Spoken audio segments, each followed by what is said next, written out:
प्यारे बच्चों, कोविड-19 के कारण इस समय आपका विद्यालय आना स्थगित है। ऐसे में आपकी पढ़ाई निरंतर जारी रहे, इसीलिए हम लेकर आए हैं डिजी साथ कार्यक्रम। इसके माध्यम से आप प्रत्येक दिन सोमवार से शुक्रवार तक पूर्वाह्न 10 से 12 तथा अपराह्न 1 से 2 बजे तक अपनी अपनी कक्षाओं के अनुरूप कार्यक्रम देख सकेंगे।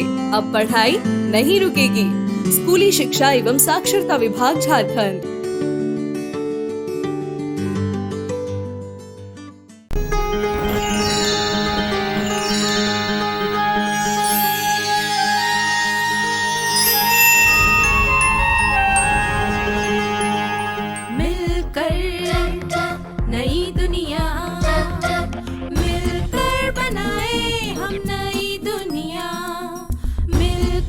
जीत ले हम सारी दुनिया। प्लीज हमें आज बोने दो, रोज उसे थोड़ा बढ़ने दो। छू लेंगे आकाश हम, मन के विचार हकीकत बने। सिद्धि फल से आनंद देंगे, कोशिश कर बढ़े, सोच बुलंद करे।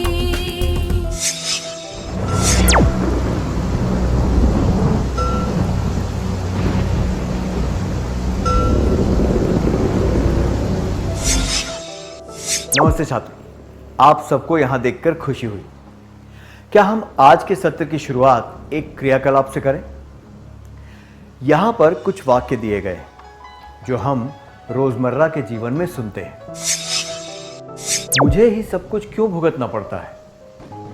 मैं इतना बदनसीब क्यों हूं? सब लोग बार बार मुझे ही क्यों छेड़ते हैं? क्या मुझे कभी वो मिलेगा जो मैं चाहता हूं या चाहती हूं? ऐसा लगता है कि पूरी दुनिया मेरे खिलाफ है। कोई मेरी बात क्यों नहीं सुनता? अब क्या आप पहचान सकते हैं कि इन वाक्यों में कौन सी भावना है? यह है आत्मदया। आत्मदया का क्या अर्थ होता है? शब्दकोश के अनुसार आत्मदया का अर्थ है हमेशा अपनी ही समस्याओं में डूबकर खुद के लिए जरूरत से ज्यादा दुखी होना। मनोवैज्ञानिकों के अनुसार आत्मदया एक व्यक्ति की मनोदशा है जिसमें उसे परिस्थितियां प्रतिकूल प्रतीत होती हैं।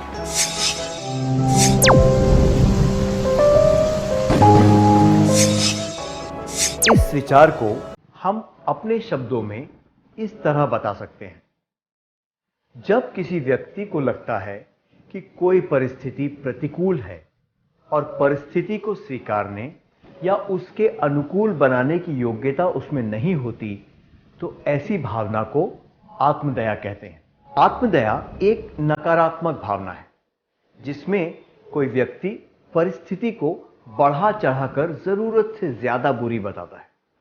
यह भावना संयम की कमी दर्शाती है, क्योंकि इसमें कोई व्यक्ति प्रतिकूल परिस्थितियों को महसूस करता है पर वो उतनी वास्तविक नहीं होती। तो हमें यह जानने की जरूरत है कि शोक और आत्मदया में क्या अंतर होता है। आइए यह जानने के लिए समान परिस्थिति में दो व्यक्तियों की प्रतिक्रिया देखते हैं। चिंतन और मोहन फुटबॉल टूर्नामेंट में भाग लेने के लिए भोपाल जा रहे थे। वे जिस बस से जा रहे थे वो दुर्घटनाग्रस्त हो गई और दोनों को गहरी चोट लगी।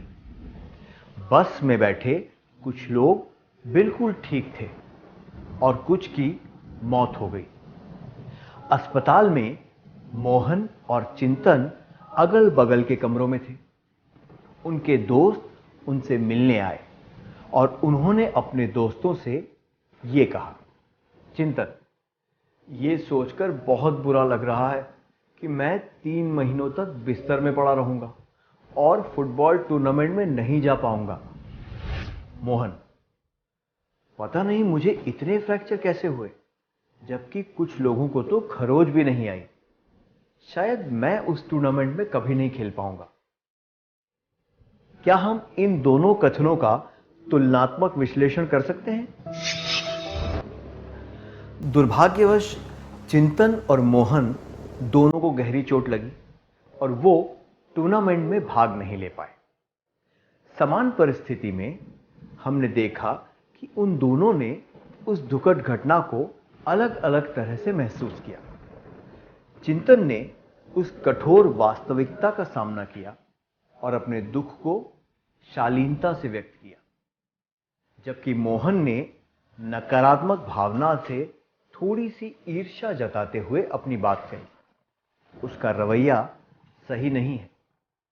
दुर्घटना के बारे में सोचते समय उसे सकारात्मक सोच रखनी चाहिए और जल्द से जल्द उससे उभरने की कोशिश करनी चाहिए। शोक के दरिया में आत्मदया एक भंवर की तरह होती है। साहस के साथ तैरकर उसे पार करना पड़ता है ताकि उस विनाशकारक भंवर में न फंसे।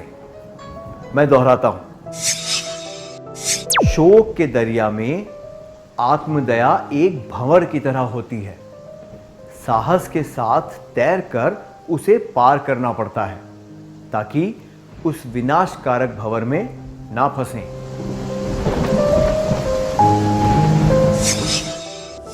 शोक हमारे जीवन का एक हिस्सा है। शालीनता के साथ उसे स्वीकारना और आत्मविश्वास के साथ उससे उभारना सराहनीय होता है।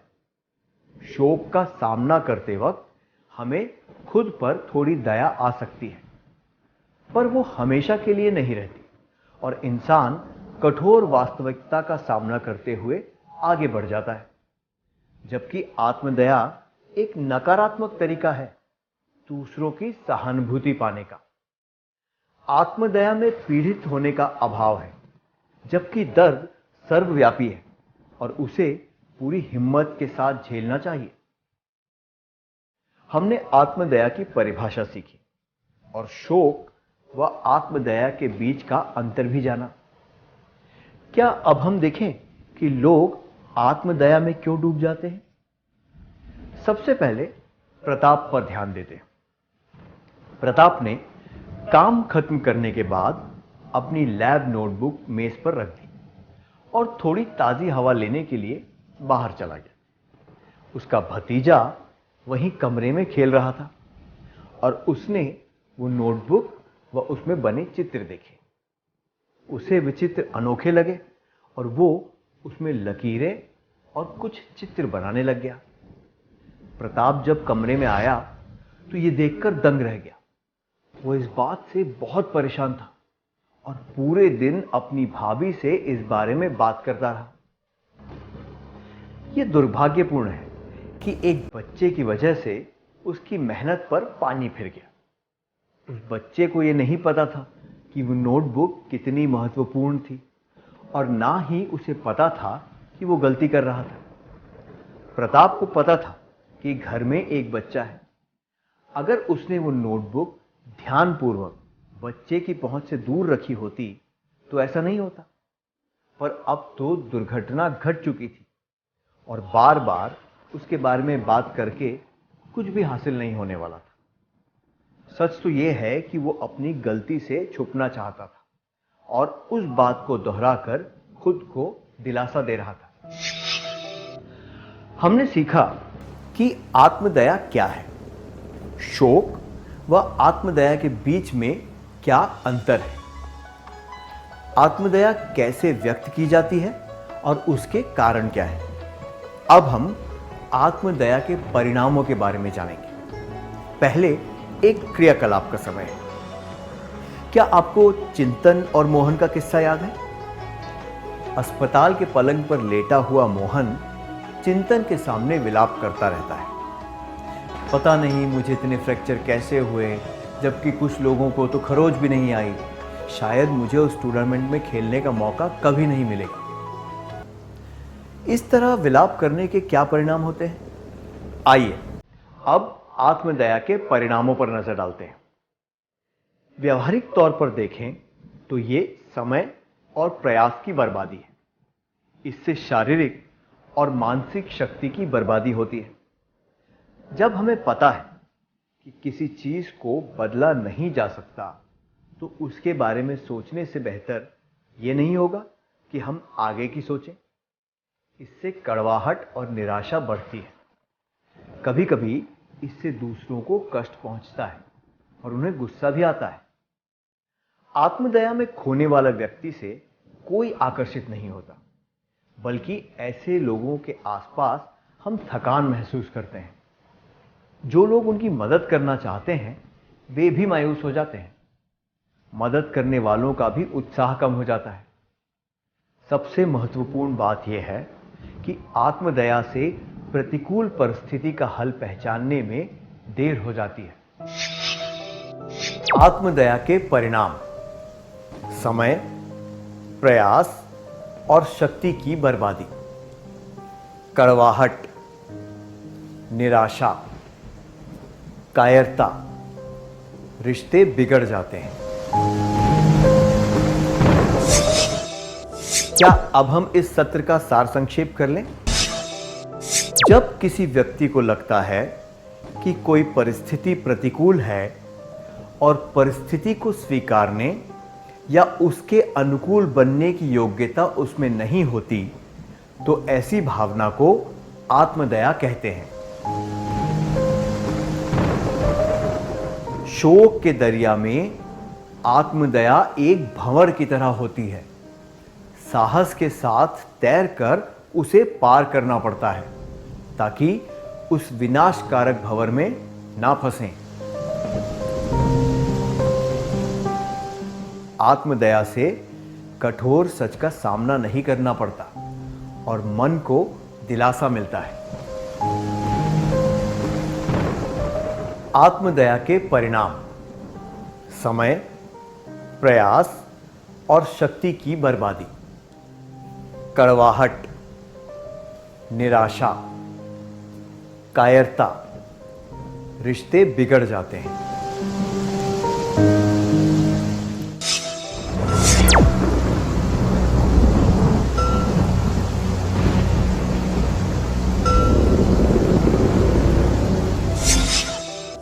आइए हम आत्मदया के बारे में और सीखते हैं और देखते हैं कि लोग आत्मदया कैसे दर्शाते हैं। चलिए पहले गीता से शुरुआत करते हैं। गीता को सिरदर्द के दौरे पड़ते हैं। जब भी उसका सिरदर्द होता है वो बिस्तर में पैर सिकोड़कर लेट जाती है और शिकायत करने लगती है। एक दिन उसकी बहन जया नृत्य के कार्यक्रम में जाने के लिए तैयार हो रही थी और जल्दी में थी। गलती से उसके ब्लाउज पर पानी गिर गया और इस्त्री करने के लिए उसे गीता की मदद चाहिए थी। जया ने कहा, चलो भी अब इस तरह हंगामा मत करो और एक बच्चे की तरह शिकायत करना बंद कर दो। गीता ने जवाब दिया, क्या तुम्हें पता है मुझे कितना दर्द होता है?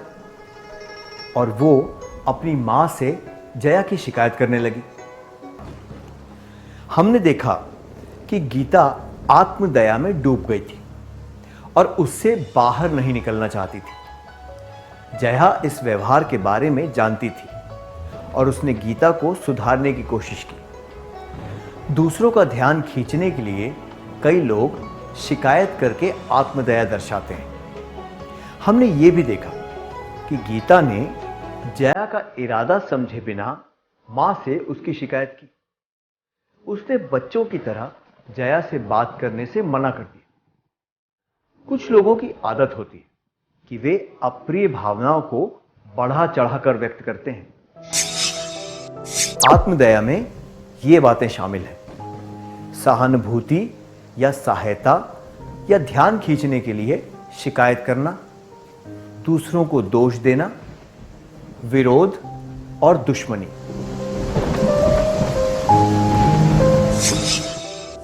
बार बार उस चीज को याद करने की जगह दर्द को स्वीकार करके उसे इस बात को दिमाग से निकालने की कोशिश करनी चाहिए। अब मालिनी के बारे में जानते हैं। मालिनी को स्कूल में सब लोग जानते हैं क्योंकि वो प्रश्नोत्तरी में बहुत अच्छा प्रदर्शन करती है। एक प्रतिष्ठित प्रतियोगिता में पहला इनाम जीतने के लिए सब लोगों ने उसी पर आस लगा रखी थी, पर टाई ब्रेकर बजर राउंड में वो अपने प्रतिद्वंदी से हार गई। इस घटना के बाद वो सबसे दूर रहने लगी। उसने कहा, मेरी किस्मत ही खराब है, मैंने कुछ सेकंड पहले बजर क्यों नहीं दबाया। उसे उत्साहित करने की सारी कोशिशें नाकाम रही। समस्या यह है कि मालिनी को अपनी पराजय स्वीकार करने में दिक्कत हो रही है। वो अपने अतीत के बारे में सोचकर इस परिस्थिति का सामना करने की कोशिश कर रही है। कुछ समय के लिए बीती बातें याद करके सोचना कि जरा सी बात की वजह से हार गए, ये स्वाभाविक है। पर लंबे समय तक इस बारे में सोचने से सुकून नहीं मिल सकता। ये दुर्भाग्यपूर्ण है कि वो सच्चाई का सामना नहीं कर पाई। किसी दुर्भाग्यपूर्ण घटना के बारे में बार बार बात करने से उसे बदला नहीं जा सकता। ये आत्मदया दर्शाने का एक तरीका है। मालिनी ये समझ नहीं पाई कि बात को दोहराने से वो कुछ भी बदल नहीं सकती है। आत्मदया में ये बातें शामिल हैं। बार बार किसी दुर्भाग्यपूर्ण घटना के बारे में बात करना। शैला का काम है सब्जियां काटना। कल जब वो सब्जियां काट रही थी तो गलती से उसके बाएं हाथ की उंगली कट गई। चोट ज्यादा गहरी नहीं थी, पर वो बार बार कहती रही कि उसे धमकने वाला दर्द हो रहा है। आज वो सब्जियां नहीं काटना चाहती थी, इसीलिए उसने अपनी मां से कहा, यह दर्द असहनीय है, मैं सब्जियां नहीं काट सकती। आप प्रिया से कह दो कि वो ये काम कर दे। फिर वो सोफे पर लेटकर टीवी देखने लगी। प्रिया ने मुस्कुराते हुए कहा, अगर दर्द असहनीय है तो तुम टीवी के कार्यक्रम का मजा कैसे ले रही हो? आपको क्या लगता है शैला क्या करेगी? 1. सब्जियां काटने लग जाएगी। 2. सफाई देने के लिए बहाने बनाएगी। 3. उसे अपनी गलती का एहसास होगा। अगर गलतियों का एहसास हो जाना उसके स्वभाव में होता तो अपना काम छोड़कर वो कभी टीवी देखती ही नहीं। अपने दर्द के बारे में भूलकर उसने मां की मदद की होती। वो काफी बड़ी है और इस तरह के दर्द को सह सकती है, पर वो इस मौके का फायदा उठाकर आत्मदया दर्शा रही है ताकि उसे काम न करना पड़े। आत्मदया में ये बातें शामिल हैं। काम न करने के लिए बहाने बनाना। अब एक और परिस्थिति पर ध्यान देंगे। रीमा और वीणा बहनें हैं। रीमा बहुत ही मेहनती है। वो सारे काम व्यवस्थित तरीके से करती है, जिससे उसे संतुष्टि मिलती है। वीणा को मौज मस्ती करना पसंद है। वो अच्छी तरह काम कर सकती है, पर मेहनत करने के लिए खुद को प्रेरित नहीं करती। रीमा काफी समय बाद अपना कमरा साफ कर रही थी और उसे बहुत सारा काम करना था। जब वीणा ने उसकी मदद करते हुए चीजों को अलग तरह से जमाया तो रीमा को गुस्सा आ गया। उसने कहा, अगर तुम मदद ही करना चाहती हो तो उस तरह काम क्यों नहीं करती जैसे मैं चाहती हूं? अब मुझे ये फिर से करना पड़ेगा। क्या मेरा काम कभी खत्म नहीं होगा? आत्मदया दर्शाने का ये एक और तरीका है। रीमा को परेशानी हो रही है क्योंकि उसका काम करने का तरीका अलग है। जब वीणा ने उसकी मदद की तो उसे स्वीकार कर लेनी चाहिए और गुस्सा नहीं करना चाहिए, न ही अपनी किस्मत को कोसना चाहिए। ज्यादा परेशानी उसके दृष्टिकोण की वजह से हो रही है। अपनी किस्मत को दोष देने से कुछ भी हासिल नहीं होगा। आत्मदया में ये बातें शामिल हैं। मदद लेने से इनकार करना और जो मदद करना चाहे उस पर गुस्सा करना। चलिए अगली परिस्थिति देखते हैं। खाने का समय था। गोविंद का ये काम था कि वो सभी विद्यार्थियों की नोटबुक लेकर जांचने के लिए क्लास टीचर को दे। उसके पैर में मोच आने की वजह से वो लंगड़ा कर चल रहा था। स्टाफ रूम में नोटबुक रखने के लिए उसे दूसरी बिल्डिंग में जाना था। जब वो छोटी क्लास के छात्र मुकेश से मिला तो बढ़ा चढ़ाकर लंगड़ाने लगा और कराहने लगा। जब मुकेश ने पूछा कि क्या मामला है तो उसने कहा, हाय मेरा पाँव बहुत दर्द कर रहा है, ये नोटबुक लेकर मुझे स्टाफ रूम तक जाना है। मुकेश ने दयापूर्ण नजरों से उसे देखा और कहा कि नोटबुक वो उठा लेगा। गोविंद के स्वर से साफ पता चल रहा था कि वो आत्मदया दिखाकर जबरदस्ती मुकेश की सहानुभूति पाना चाहता था। कुछ लोग ऐसा व्यवहार करते हैं ताकि सहानुभूति के सहारे दूसरों से काम करवा सकें। कुछ लोग दूसरों को ग्लानि महसूस करवा कर भी अपना काम निकलवाना चाहते हैं। इस तरह का व्यवहार नहीं करना चाहिए। आत्मदया में ये बातें शामिल हैं: सहानुभूति, ग्लानि, दया इत्यादि द्वारा दूसरों से अपना काम करवाना। एक और परिस्थिति देखते हैं। गोपाल बस स्टॉप पर अकेला खड़ा था। उसने देखा कि एक अनजान व्यक्ति उसके पास आया और उसने कहा कि उसका मोबाइल गुम गया है। वो किसी जरूरी काम के लिए अपने घर वालों से बात करना चाहता था। गोपाल ने तुरंत अपना फोन निकाल कर दिया। उसने गोपाल से बस नंबर 12A पर नजर रखने को कहा। जैसे ही गोपाल ने मुड़कर बस को देखा, वो आदमी वहां से गायब हो चुका था। गोपाल को ठीक से मालूम नहीं था कि वो आदमी मोटरसाइकिल पर गया या फिर बस में बैठकर। जब गोपाल उस झटके से बाहर आया तो उसे याद आया कि पहले भी एक आदमी ने उसकी जेब काट ली थी। उसने तुरंत सोचा, लोग हमेशा मुझे ही अपना निशाना क्यों बनाते हैं? ये क्या दर्शाता है? एक, दुर्भाग्य को आसानी से स्वीकार करने की गोपाल की योग्यता। 2, जरूरतमंद लोगों की मदद करने की गोपाल की योग्यता। 3, गोपाल की आत्मदया। ये गोपाल की आत्मदया दर्शाता है। हमें सहानुभूति है कि गोपाल के साथ ऐसे हादसे हुए, पर यह उसकी ही लापरवाही की वजह से हुआ है। उसे अपने तरीके सुधारने चाहिए और दूसरों को दोष नहीं देना चाहिए।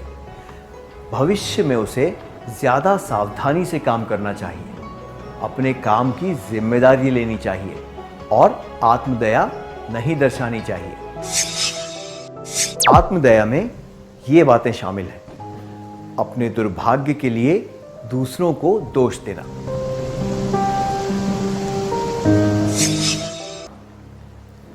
हमने आत्मदया के अलग अलग लक्षणों के बारे में देखा। अब हम इस बात पर ध्यान देंगे कि आत्मदया से बचा कैसे जा सकता है। इस चित्र को देखिए। क्या आप बता सकते हैं कि इस चित्र में आपको क्या समझ आ रहा है? अपने दृष्टिकोण के आधार पर आपने इसे तीरों के रूप में या फिर शब्द बिंदु के रूप में देखा होगा। तो एक ही चीज अलग अलग नजरिए से अलग दिखती है। अब अपने सीधे हाथ के अंगूठे को इस तरह उठाइए।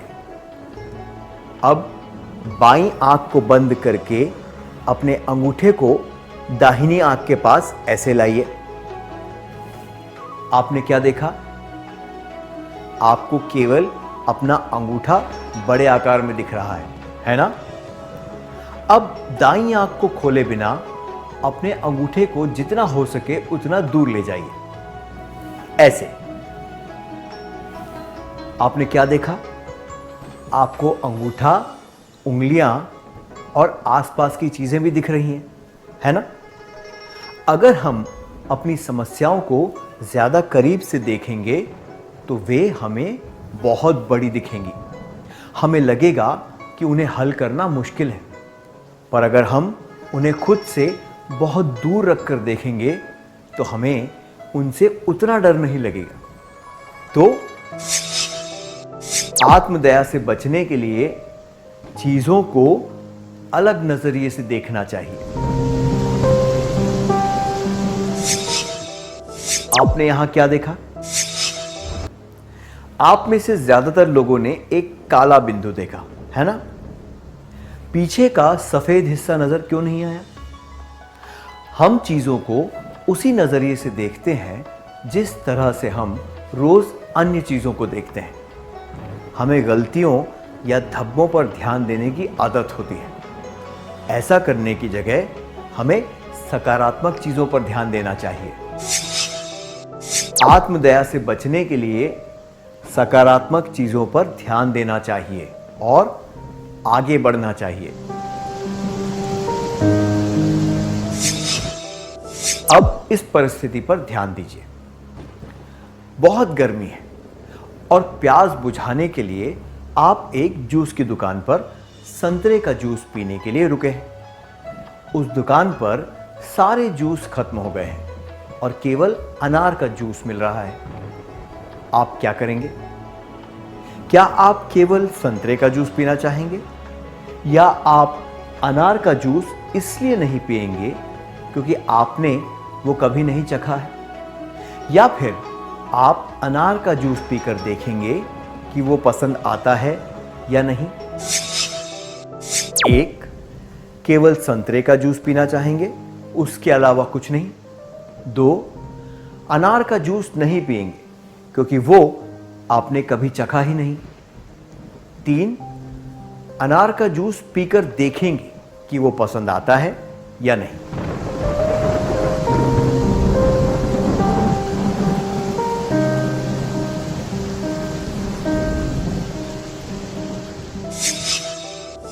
संतरे के जूस के अलावा और कुछ भी पीने से मना करना या अनार का जूस ना चखना, ये आत्मदया दर्शाते हैं, क्योंकि आप नए अवसरों को ठुकरा रहे हैं। अनार के जूस के स्वाद को जानने के लिए उसे पीने से आप एक नए अवसर को स्वीकार करेंगे और आत्मदया से भी बचेंगे। आत्मदया में डूबने से तो केवल परेशानी बढ़ेगी और आपकी प्यास भी नहीं बुझेगी। तो आत्मदया से बचने के लिए जो भी संभव हो वो करके देखना चाहिए। क्या अब हम सत्र का सार संक्षेप कर लें?